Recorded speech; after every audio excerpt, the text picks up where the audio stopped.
तर एक मोठी बातमी समोर येते। मुंबई गोवा महामार्गावरती एलपीजी गॅस वाहून नेणाऱ्या टँकरला अपघात झालाय।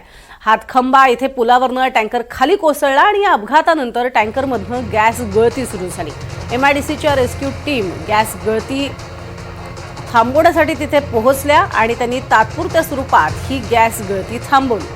हातखंबा गावामध्ये वणीपेठ इथे नागरिकांना सुरक्षित स्थळी हलवण्यात आले। मुंबई गोवा महामार्गावरील वाहतूक गेल्या 9 तासांपासून ठप्प आहे। गेल्या 2 महिन्यातली ही दुसरी घटना आहे। एलपीजी टँकरमधील उर्वरित गॅस ट्रान्सफर करण्याच्या प्रक्रियेला सुरुवात झालेली आहे। तज्ञ अशी टीम त्या ठिकाणी दाखल झाली आहे। त्यांच्या मार्गदर्शनाखाली गॅस ट्रान्सफर केला जातोय। क्रेनच्या सहाय्याने आता टँकर बाजूला करण्याचंही काम सुरू करण्यात आलंय। मुंबई गोवा महामार्गावरची वाहतूक सुरू होण्यासाठी आणखी 3 ते 4 तास लागतील असंही सांगण्यात येत आहे। त्यामुळे मोठी दुर्घटना घडलेली आहे। याचा आढावा घेतलेला आहे आमचे प्रतिनिधी राकेश गुडेकर यांनी।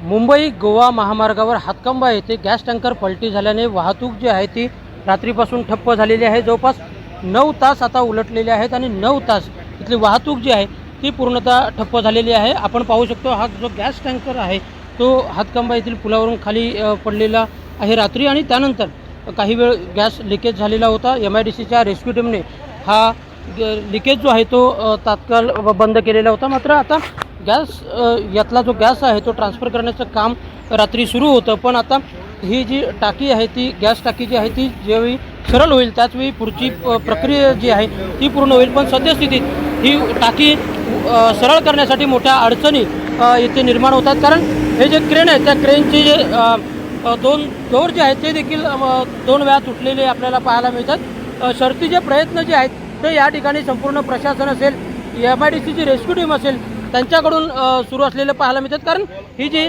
टँकरची टाकी आहे म्हणजे पूर्ण टँकर जो आहे तो दरीत गेल्यामुळे या अडचणी येत असलेल्या आपल्याला पाहायला मिळतात। सद्यस्थितीत अवजड वाहनांसाठी पूर्णतः वाहतूक बंद आहे आणि छोट्या वाहनांसाठी वाहतूक जी आहे ती भाव नदी मार्गे पाली मार्गे जो रस्ता आहे त्या मार्गे वळवण्यात आलेली आहे आणि त्यामुळे एकूणच जर आपण पाहायला गेलं तर ही ज्यावेळी टाकी सरळ होईल त्यानंतर पूर्ण गॅस जो आहे तो ट्रान्सफर केला जाईल आणि त्यानंतरच वाहतूक पूर्ववत सुरू होईल। पण सध्या तरी 9 तास उलटून गेलेले आहेत आणि वाहतूक जी आहे ती पूर्णतः ठप्प असलेली पाहायला मिळते। प्रशासन मात्र हे सर्व सुरळीत करण्यासाठी शर्थीचे प्रयत्न करत असल्याचं पाहायला मिळत आहे। राकेश गुडेकर, NDTV मराठी, रत्नागिरी।